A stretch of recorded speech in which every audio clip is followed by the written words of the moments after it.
My name's Tom Bagwell. I'm with Grit Business Coaching, and we're going to talk about the third pathway to building high quality connections. So there's respect, trust. Number three, today's topic, help, and more importantly, asking for help, and play. And part of these questions of building these higher quality connections and work in your personal life is really about trying to ask, would more be better? And the hardest one that I think of these four, respect, people understand that respect and trust, that those are pivotal, absolutely pivotal in relationships. If you don't respect someone, you don't trust one, it's kind of a non-starter in a relationship. People stop doing business. People stop having relationships if those two things aren't met.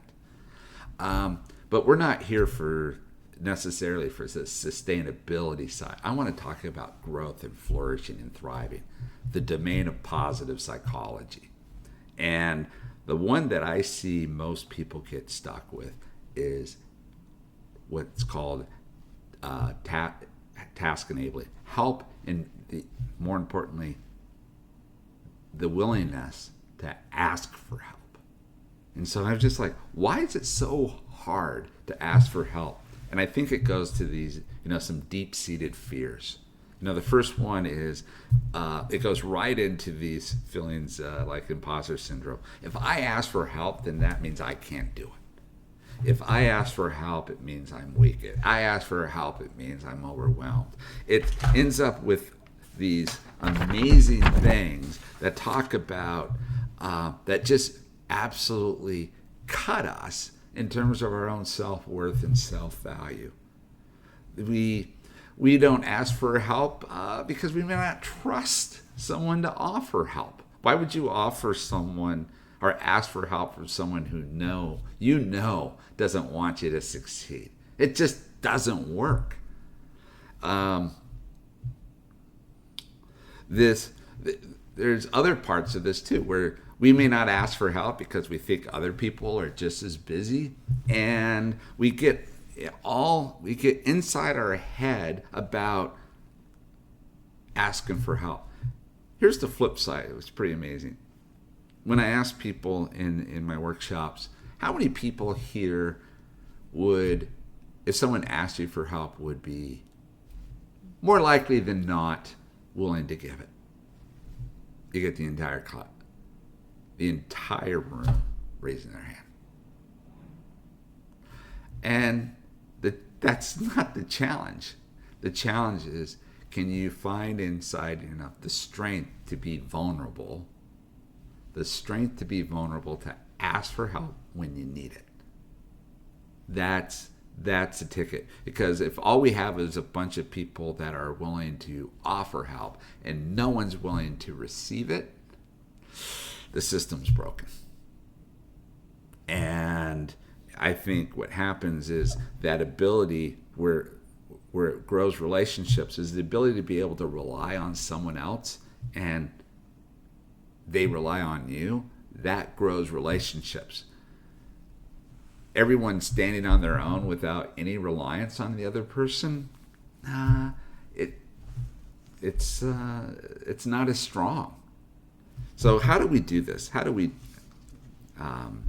improve it? Well, one of them is building and promoting psychological safety. There's a wonderful book by Amy Edmondson called, I think it's The Fearless Organization.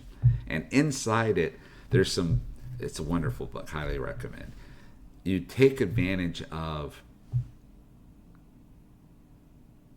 there's certain skills that you need to do to promote it. One of them is treat every encounter as a learning opportunity. So if someone asks for help, not sitting back in judgment like, are you kidding? You don't know that? They will never ask you for help again. But going in there is like, wow, great question. Great question. I'm glad you asked. Here's how you do it. And it's treating these things to destigmatize the question where people feel vulnerable. One thing that I do is I ask people, you're in the meeting because I expect you to contribute. This is not a one-way thing. If it was one way, I would have sent an email. This is two-way. I need to hear back from you because I'm going to learn just like you're going to learn. It goes both ways. Another one is to lead by example.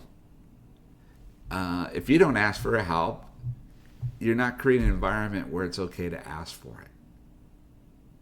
So when I work with people, I go out there. When I was an executive vice president at 300 people. I didn't go out there and tell people this is what I need you to do, like some cartoonish CEO. I went around and like, hey, I need some help. Now, the fact that most people, get it like, oh, the senior exec just asked me to do something, I'm gonna do it. Over time, just continue. I need some help. Can you give me a little bit of time? And doing that helps create an environment where other people are able to ask for help.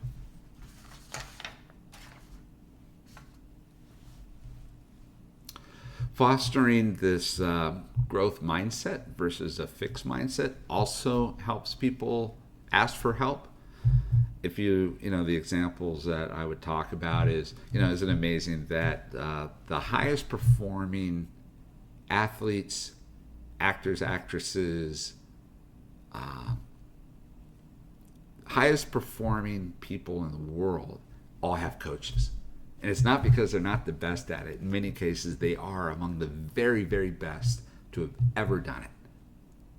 Well, what happens on that is they have this, it's not like the circle's this wide and I'm already number one, so why get better? I've never, just watch any NBA championship. They always want to run back next year. There's things we can improve.